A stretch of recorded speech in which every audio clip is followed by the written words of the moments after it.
నమస్కారం వార్తలకు స్వాగతం. ముందుగా ముఖ్యాంశాలు. Congress leader Jeevan Reddy press meet, పలు అంశాలపై వివరణ.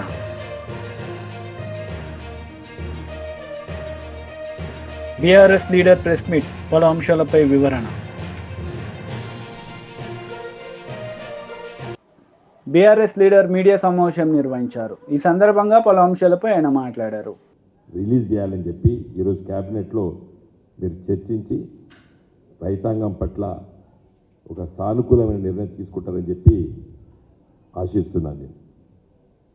ఇదే సందర్భంలో మీరు ఎన్నికలప్పుడు బోనస్ రైతుకి ప్రతి క్వింటాల్కి పంట పండించినటువంటి వరి ధాన్యానికి 500 రూపాయలు చొప్పున ఇస్తా అన్నారు. మీకు అందరికీ తెలుసు, తెలంగాణ రాష్ట్రంలో 1,20,000 ఎకరాల వరి ధాన్యం నాట్లేస్తారు. దాదాపు 1 కోటి టన్నుల వరి ధాన్యం పండుతుంది తెలంగాణలో. గత లెక్కలన్నీ కూడా గత 10 సంవత్సరాల నుంచి ఏ సంవత్సరం ఎంత పంట పండింది, ఖరీఫ్లు ఎంత పండింది, రబీలు ఎంత పండింది, లెక్కలందరికీ తెలుసు. మీకు తెలుసు, నాకు తెలుసు. అది వెబ్సైట్లో ఉన్నాయి. చూస్తే మనకు అర్థమైంది ఏంటంటే, వర్షాకాలపు పంటలో మాత్రమే సన్నబడ్లు ఇస్తారు. యాసంగిలో సన్నపు వడ్లు నాటేయరు రైతులు. కారణం ఏంది? అది సన్నపు వడ్లు మరి నవంబర్లో, డిసెంబర్ మొదటి వారంలో, చివరి వారం వరకు నాటేస్తారు. పంట March, April, even May first వీక్లో వస్తుంది కోతలు. అప్పుడు తీవ్రమైన ఎండలు ఉంటాయి. 36, 37, 40 డిగ్రీ సెంటిగ్రేడ్ ఉంటుంది. ఆ వడ్లు పగిలిపోతాయి, సన్నపు వడ్లు. కాబట్టి రైతు యాసంగి పంట అంటే రబీలో సన్నపు వడ్లు నాటేయరు. కేవలం వర్షాకాలంలో ఇస్తారు. వేసింది కూడా ఎంత? చాలా తక్కువ. వర్షాకాలం అయితే 30 to 40% సన్నపు వడ్లు వేస్తారు. 60 to 70% దొడ్లు వడ్లు ఉంటాయి. ఇంకా యాసంగి, రబీలు అయితే 10% కూడా వేయరు. ఏది సన్నపు వడ్లు, 90% దొడ్డు వడ్లు వేస్తారు. మీకు తెలుసు, తెలంగాణ వ్యవసాయ విశ్వవిద్యాలయం ప్రొఫెసర్ జయశంకర్ గారి పేరు మీద ఉన్నటువంటి విశ్వవిద్యాలయం లోపల కొత్త కొత్త వంగడాలను తీసుకొచ్చారు. కూనారముని, జై శ్రీరామ్, తెలంగాణ మసూరి, ఇలాంటివన్నీ కూడా ఉన్నాయి. అవి ఎట్లా కేటగరైజ్ చేస్తారు? అవి దొడ్డ, సన్న అనేది ఇంతవరకు కొన్ని వడ్ల కొన్ని కేటగిరీస్ తేల్చలేదు. ఇంకా నెంబర్స్ ఉన్నాయి, అవన్నీ ఆ రకాలే. అదో పెద్ద కన్ఫ్యూజన్ ఉంది ఇప్పుడు. మీరు 500 రూపాయలు సన్నపు వడ్లకు మాత్రమే ఇస్తా అన్నదంటే ఎగ్గొట్టడానికి అన్నారు. మీరు కేవలము దాన్ని మీరు బోగస్ కోసం, బోగసే మీరు అట్లా ఆలోచిస్తే. చిత్తశుద్ధికి, రైతుకి, నిజంగా పంట పండించినటువంటి రైతుకి మీరు బోనసే ఇవ్వదలుచుకుంటే మీరు ఈ కేటగరైజేషన్ చేయొద్దు. సన్నపు వడ్లు, దొడ్డు వడ్లు ఉండదు. ఎందుకంటే తెలంగాణలో పండించేదే దొడ్డు వడ్లు. కారణం ఏంటంటే వాతావరణం. దీనిపైన నేను ప్రణాళిక సంఘం ఉపాధ్యక్షుడు ఉన్నప్పుడు మరి ఆనాటి మంత్రి నిరంజన్ రెడ్డి గారు, వ్యవసాయ శాఖ అధికారులు, సైంటిస్టులు అందరం కూర్చొని ఆలోచించడం. అసలు ఈ మనకు ఉన్నటువంటి వాతావరణం పట్టుకొని ఏదైనా రబీ అంటే యాసంగి పంట ప్రీపోన్ చేసుకోవచ్చా? కేసీఆర్ గారు చాలా సీరియస్గా ఆలోచించారు దీని మీద. చలికాలం నాటు వేసిన తర్వాత పెరగదు, చలికి పెరగదు. కాబట్టి లేట్ ప్లాంటేషన్ జరుగుతుంది. లేట్ ప్లాంటేషన్ అయ్యేసరికి ఈల్డ్ లేట్గా మార్చ్ ఎండింగ్, ఏప్రిల్, మేలో పోతుంది. పోయేసరికి ఎండ తీవ్రత అవుతుంది. కాబట్టే వడ్లు పగిలిపోయి నూకలైతుంది. కాబట్టి దీన్ని ఏ విధంగా అరికట్టాలని చెప్పి రీసెర్చ్ చేయమని చెప్పి కూడా మరి ఆనాటి ప్రభుత్వము కేసీఆర్ గారి నాయకత్వాన నిరంజన్ రెడ్డి గారు, నేను ప్రణాళిక సంఘం ఉపాధ్యక్షుడిగా సైంటిస్టులతో చర్చించడం, జగిత్యాల, అదేవిధంగా మన కూనారం, మన agricultural Warangal research station and agricultural university Rajendra Nagar ఇదంతా డిస్కస్ చేసినాం. కాబట్టి మీ మనసు పెట్టండి, మనసు పెట్టి ఆలోచించాలి దీని మీద. ఊరికే గడబడి చేసి తిట్ల వర్షంతో సమస్య పరిష్కారం కాదు. ఇది తిట్ల వర్షంతో సమస్య పరిష్కారం కాదు. కొంచెం సీరియస్గా ఉండాలి దీని మీద. నేను అందుకే క్యాబినెట్లో కొంచెం మంచిగా డిస్కస్ చేసి ఈ వరి ధాన్యం ఇంత కొనాలి, ఎట్లా కొనాలి, రైతుకు పెట్టుబడి అంటే రైతు బంధు ఎప్పుడు ఇవ్వాలి అనేది చాలా ఇంపార్టెంట్. మీరు ఇచ్చినటువంటి మొదటిదానికి ఇచ్చేది. కాంగ్రెస్ నేతలు మీడియా సమావేశం నిర్వహించారు. ఈ సందర్భంగా పలు అంశాలపై వారు మాట్లాడారు. ముందు జరుగుండేదని చెప్పంటుండేది. జాప్యం కావడానికి కారణం ఏదైతున్నదో ఒక విధంగా దీన్ని దేశంలో మత విద్వేషాలు ఎచ్చగొట్టబడే విధంగా రాజకీయ స్వార్థాన్ని మలుచుకునే ప్రయత్నం చేయడంతో ఈ అంశము ఇవాళ ఇంత తీవ్రతరమైందని చెప్పంటున్నాను. వీళ్ళ దేశంలో ఏదైతుందో ఒక ధార్మిక బోధన, ఒక ధార్మిక చింతన ప్రజానీకానికి కల్పింప చేయాలని ఆలోచన చేసింది రాజీవ్ గాంధీ గారు అని చెప్పి అంటున్నా. It was the Rajiv Gandhi when he was prime minister. వాళ్ళు మీకు దూరదర్శన్లో ఏదైతుందో రామాయణ మహాభారత్ సీరియల్స్ టెలికాస్ట్ చేయబడ్డది. ఎప్పుడు టెలికాస్ట్ చేయబడ్డది? వీళ్ళు Rajiv Gandhi was prime minister. వీళ్ళు రామాయణ మహాభారత్ ధార్మిక ఆలోచన విధానం సమాజానికి తెలియపబడే విధంగా, హిందూ ధార్మిక ఆలోచన విధానం సమాజం తెలియజెప్పబడే విధంగా ఏదైతుందో దూరదర్శన్లో టెలికాస్ట్ చేయబడ్డది. It was when Rajiv Gandhi was the prime minister. మీరు వాస్తవాలను వక్రీకరింప చేయబడే విధంగా, వాస్తవాలను కనుమరు చేయబడే విధంగా ఇవాళ యాజ్ ఇఫ్ ఏదైతుందో బీజేపీ వచ్చిన తర్వాత, మోడీ గారు వచ్చిన తర్వాతనే రామ మందిర నిర్మాణానికి అంకురార్పణ జరిగింది. రామ మందిర నిర్మాణానికి అంకురార్పణ జరిగింది రాజీవ్ గాంధీ గారు ప్రధానమంత్రి ఉండగా. ఇవాళ అయోధ్యలో రామ మందిర నిర్మాణానికి అంకురార్పణ జరిగింది, శిలాన్యాస్ చేయబడింది. ఎప్పుడు? It was 1989 when Rajiv Gandhi was the prime minister. అప్పుడు I think Buta Singh was the union home minister. Buta Singh was union home minister. Buta Singh అందులో పాల్గొనడం కూడా చెప్పంటున్నాను. నేను ఈ అంశాలను వివాదాస్పదం చేయడానికి ప్రయత్నం చేస్తుంది భారతీయ జనతా పార్టీ చెప్పంటున్నాను. నేను ఇవాళ ఏదైతుందో మళ్ళీ కాంగ్రెస్ గెలిస్తే రామ్లల్లా టెంట్ కిందకి వస్తుంది. ఇదంతా ఏది నీ ఆలోచన. వీళ్ళ మందిర నిర్మాణము, పూజలు అనేది ఏదైతుందో ఇది హిందువుల ధార్మిక ఆలోచన. ప్రతి ఒక్క హిందూ ఏదైతుందో హైందవ సాంప్రదాయం తప్పకుండా శ్రీరామచంద్ర ప్రభువుని ఏదైతుందో ఆరాధిస్తాడు. శ్రీరామచంద్ర ప్రభువును ఆరాధించడం అనేది ఏదైతుందో ఇది హైందవ సాంప్రదాయం అని చెప్పంటున్నా, హిందూ సాంప్రదాయం అని చెప్పంటున్నా. అది నువ్వు ఒక్కడివే దేవుని కొలుస్తున్నాడు భావిస్తే ఇట్లా అని చెప్పంటున్నా. వీళ్ళ సమాజంలో ఉన్న ప్రతి హిందూ ఏదైతుందో శ్రీరామచంద్ర మూర్తిని ఏదైతుందో ఒక ఆదర్శవంతమైనటువంటి ఒక దేవునిగా ఆరాధిస్తారని చెప్పంటూ నేను. ఇవాళ తండ్రి మాట జవదాటని కుమారుడు శ్రీరామచంద్ర ప్రభు, అన్నదమ్ములకు ఆదర్శంగా నిలిచేది శ్రీరామచంద్ర ప్రభు అని చెప్పంటూ నేను. ఏకపత్ని వ్రతుడు ఏదైతుందో శ్రీరామచంద్ర ప్రభు అని చెప్పంటూ నేను. వీళ్ళ పాలనలో ఏదైతుందో ఒక ప్రజాస్వామ్య పాలన, ప్రజాభిప్రాయానికి విలువనిచ్చింది శ్రీరామచంద్ర ప్రభు అని చెప్పంటున్నా. ప్రజాభిప్రాయానికి విలువనిచ్చి ప్రజాభిప్రాయానికి అనుగుణంగా పాలన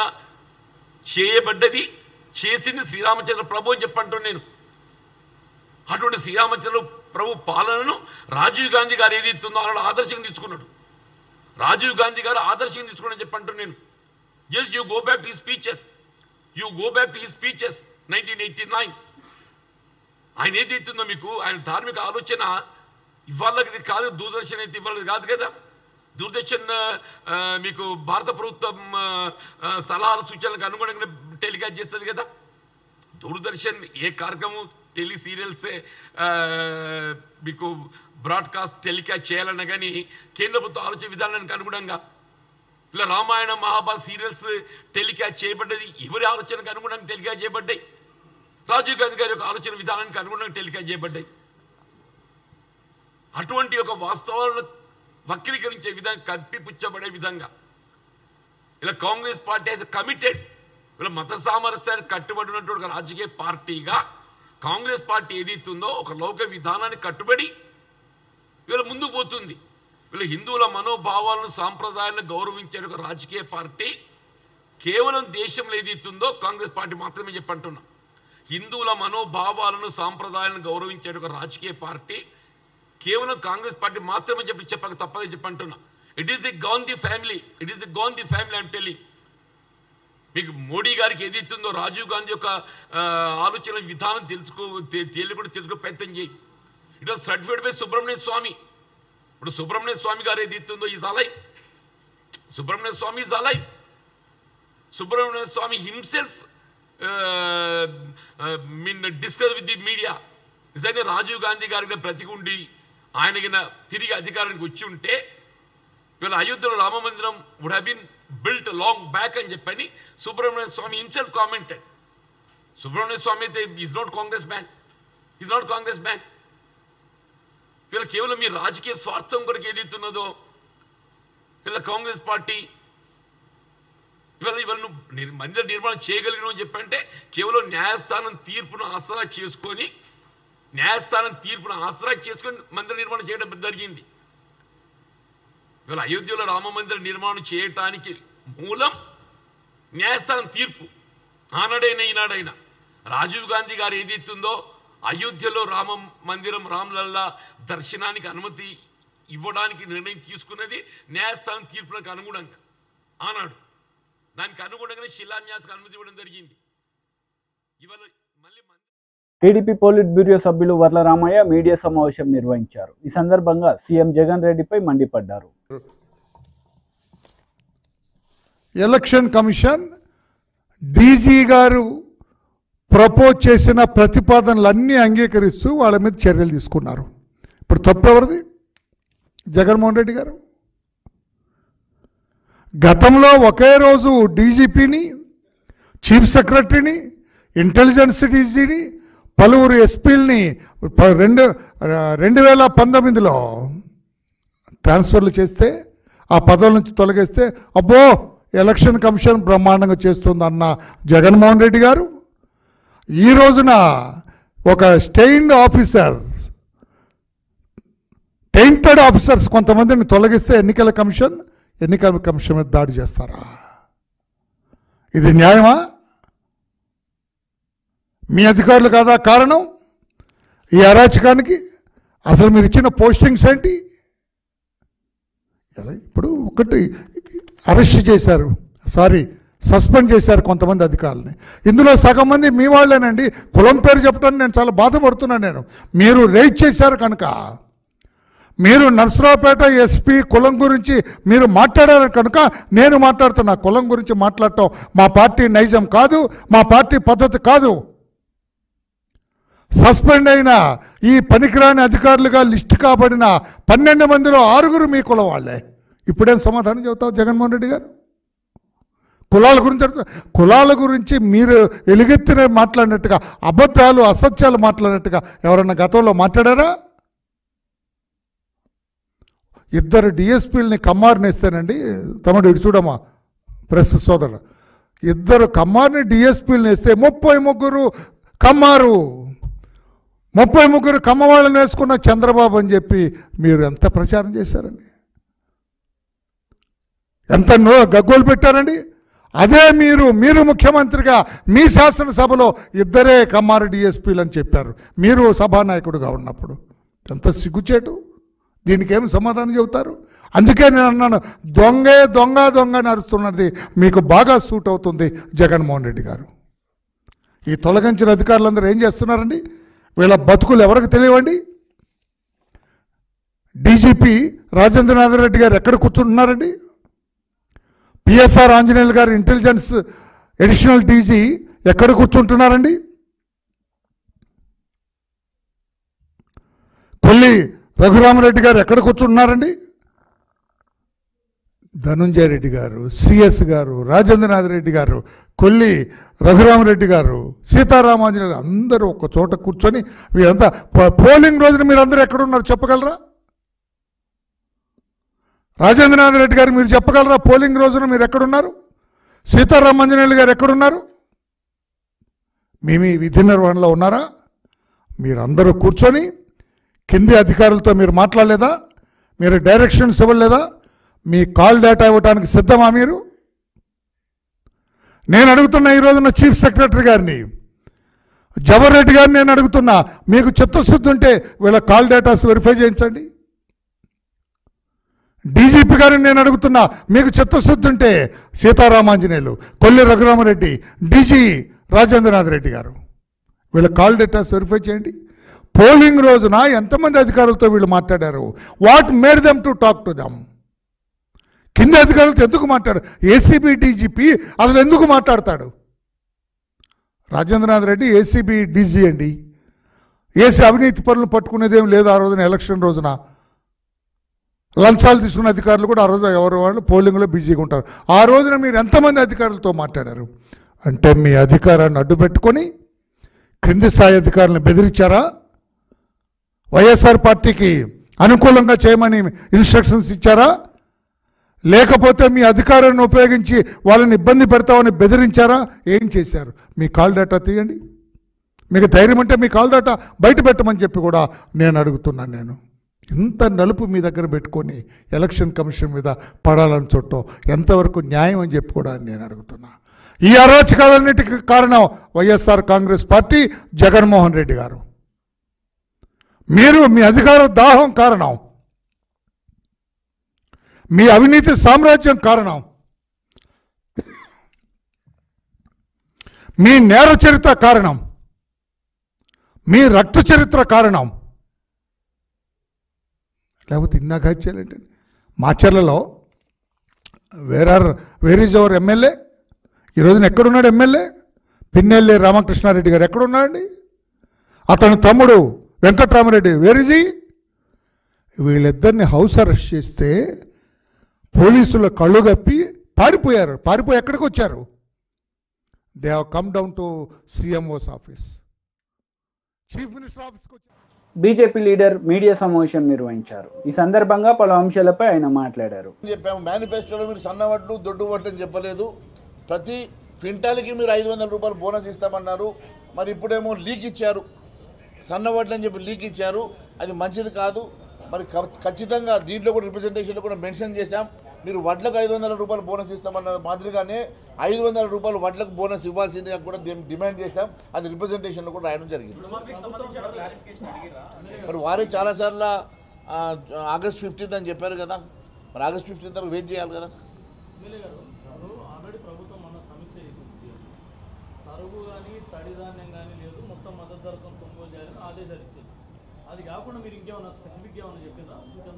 అది ఆదేశాలు ఇచ్చినా కూడా ఇంప్లిమెంట్ గ్రౌండ్లో జరుగుతలేదు. మీరు దీన్ని స్పెసిఫిక్ రివ్యూ చేయాల్సినటువంటి అవసరం ఉన్నది. మరి ఇక్కడ ఉన్నటువంటి మంత్రి గారు ఏం ఆదేశాలు ఇస్తూ ఉన్నారో, మరి మీరు ఏ రకంగా ఇది చేస్తూ ఉన్నారో మంత్రి గారిని కూర్చోబెట్టుకొని అధికారిని పిలిపించుకొని దీన్ని స్పెసిఫిక్గా రివ్యూ చేసి గ్రౌండ్ రియాలిటీస్ మీరు వాస్తవాలు తెలుసుకొని అక్కడ ఖచ్చితంగా 1 కిలో కూడా తరుగు లేకుండా గతంలో మీరు ఏదైతే చెప్పారో అదే మాదిరిగా కొనుగోలు చేయాల్సిందిగా మేము మరి వారికి చెప్పడం జరిగింది. వారు కూడా అధికారులను వెంటనే పిలిపించుకొని మాట్లాడడం జరిగింది.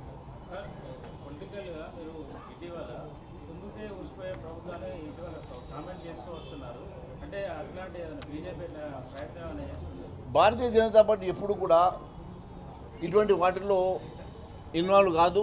అలాంటి అవసరం మాకు లేదు. ఈ రాష్ట్రంలో ఈ దేశంలో అత్యధిక రాష్ట్రాల్లో ముఖ్యమంత్రి ఉన్నటువంటి 10 సంవత్సరాలు మచ్చలేక కుంభకోణాల తావు లేకుండా 10 సంవత్సరాలు ఈ దేశాన్ని ఏలుతున్నటువంటి భారతీయ జనతా పార్టీ రాబోయే 3వ సారి మళ్ళీ మోడీ గారి ప్రధానమంత్రి అవుతున్నటువంటి సందర్భంగా ఎప్పుడైనా గుర్తుపెట్టుకోండి, ఏ రాష్ట్రంలో కూడా భారతీయ జనతా పార్టీ అన్డెమోక్రటికల్గా ఆలోచన చేయదు. మీరు కొట్లాడుకొని మీరు ఊసిపోతే మేమేం చేయాలా? మీరేమన్నా మీ మధ్యలో ఏమన్నా గొడవలు పెట్టుకొని మీ మధ్యలో సఖ్యత లేక మీరు కొట్లాడుకొని మీరు ప్రభుత్వాన్ని పోగొట్టుకున్నా దానికి మేమెట్లా బాధ్యతలు అవుతాం?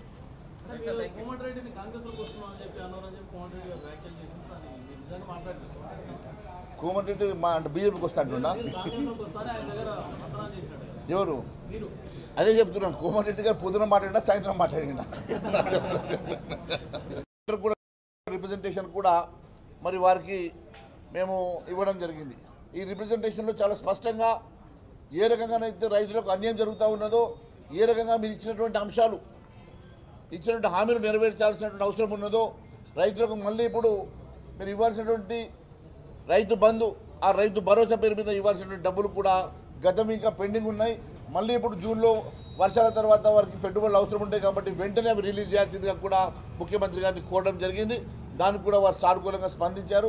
మరి వెంటనే మేము ఇమ్మీడియట్గా దీన్ని అన్ని కూడా ఫుల్ఫిల్ చేయాల్సిందిగా డిమాండ్ చేస్తూ, లేని పక్షంలో రైతుల పక్షాన భారతీయ జనతా పార్టీ పోరాటం చేస్తుందని తెలియజేస్తా ఉన్నాను. Thank you. రైతు బంధు ఇంకా పూర్తిగా కాలేదు. మొన్న ఎలక్షన్ కోడ్ అని చెప్పేసి కొంత ఆపారు. అది పాత రైతు బంధు. గత ప్రభుత్వము మరి ఇవ్వాల్సినటువంటి రైతు బంధులో కొంతవరకు ఇవ్వగలిగినారు, కానీ మిగిలినవంతా కూడా పెండింగ్ ఉన్నవి కూడా మరి వెంటనే ఇస్తామని. అది లేదు, మొన్న ఎలక్షన్ కోడ్ లేదు.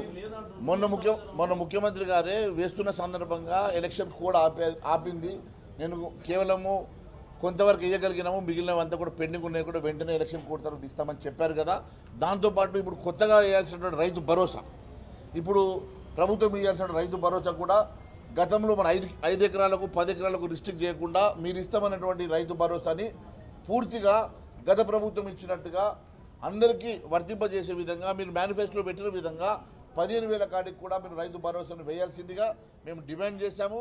ఖచ్చితంగా మరి వెంటనే వేయడం వల్లనే రైతులకు లబ్ధి జరుగుతుంది, పెట్టుబడి సాయం కింద పనికొస్తుంది. ఎందుకంటే ఒకవైపు మనము బీఆర్ఎస్ లీడర్ మీడియా సమావేశం నిర్వహించారు. ఈ సందర్భంగా పలు అంశాలపై ఆయన మాట్లాడారు. టెండర్లో 330 కోట్ల రూపాయలు అదనంగా కోడ్ చేసిన వాళ్లకు టెండర్లు ఇస్తారా? ఇది కుంభకోణం కాదా?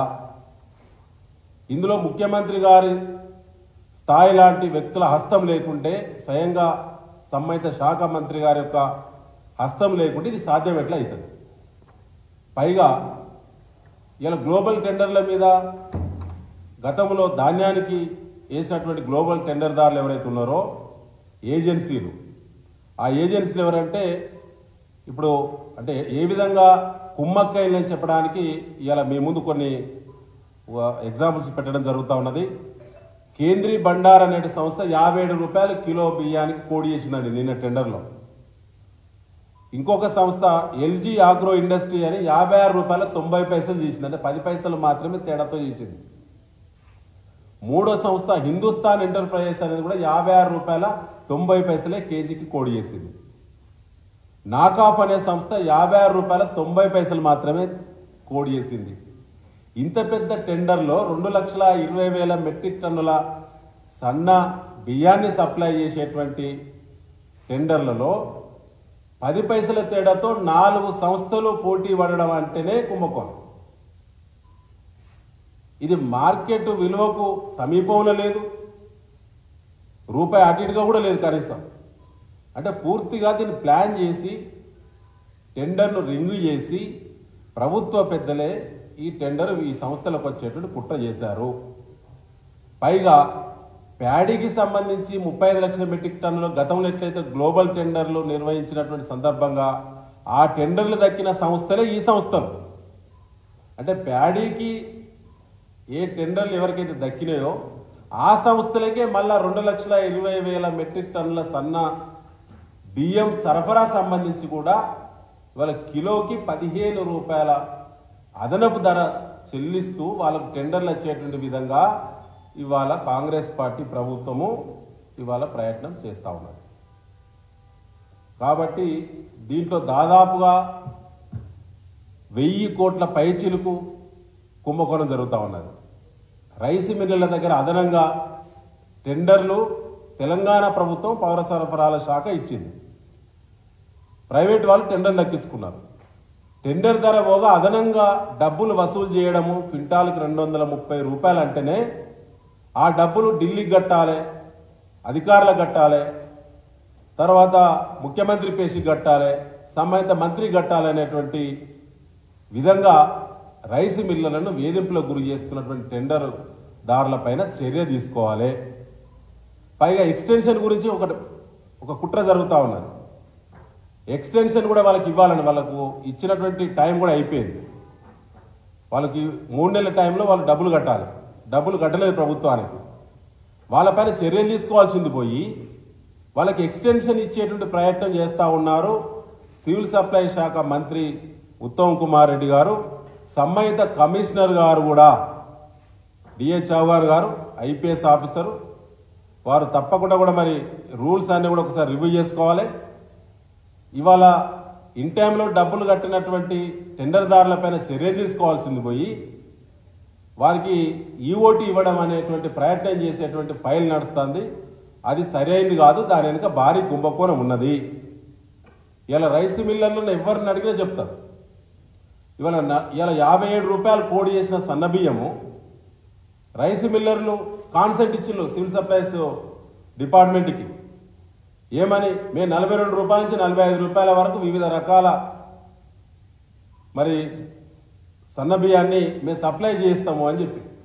ఇప్పుడు నేను రవీందర్ సింగ్ గారు మేదన గతంలో సివిల్ సప్లైస్ చైర్మన్ చేసినాం. మేము ఉన్నప్పుడు ఎట్లుండేదంటే సన్నధాన్యమైన దొడ్డు ధాన్యమైన 20 రూపాయల తేడా ఉంటుంది ఎంఎస్పీ. మీకు తెలుసు 20 రూపాయల తేడా కాడ ఎందుకని చెప్పి యూనియన్ పిలిపించి మాట్లాడి జిల్లా కలెక్టర్ సివిల్ సప్లైస్ అంటే జేసీ గారు వారికి ఇన్స్ట్రక్షన్స్ ఇచ్చి ఎక్కడైతే సన్నధాన్యం ప్రొడక్షన్ వస్తూ ఉన్నదో అక్కడ సన్నధాన్యానికి సేకరణ సంబంధించిన సపరేట్ పీపీసీలు పెట్టి, ప్యాడీ ప్రొక్యూర్మెంట్ సెంటర్లు పెట్టి రైస్ మిల్లర్లకు చెప్పడం ద్వారా ఆ పంటను వాళ్ళ ధాన్యాన్ని దిగుబడి దించుకొని సపరేట్గా ఆనాడు మరి దొడ్డు బియ్యం ధరకే సన్న బియ్యాన్ని ఇచ్చేటువంటి ఆనవాయితీ ఈ రాష్ట్రంలో కొనసాగేది. కానీ వాళ్ళు సరికొత్త పద్ధతిలో టెండర్లు అని చెప్పారు. కిలోకు 15 రూపాయలు మార్కెట్ ధర కంటే పెంచారు. సో దీని మీద రేపు ఇవాళ అధికారాలు ఉంటాయి పోతాయి, కానీ అధికారులు ఇలా జాగ్రత్త వహించాల్సిన అవసరం ఉంటుందనే విషయాన్ని ఈ సందర్భంగా మీ ద్వారా తెలంగాణ ప్రజానీకానికి చెప్పదలుచుకుని దీని మీద వ్రాతపూర్వకంగా చీఫ్ సెక్రటరీ గారికి, కమిషనర్ సివిల్ సప్లైస్కి వ్రాతపూర్వకమైన ఫిర్యాదు భారత రాష్ట్ర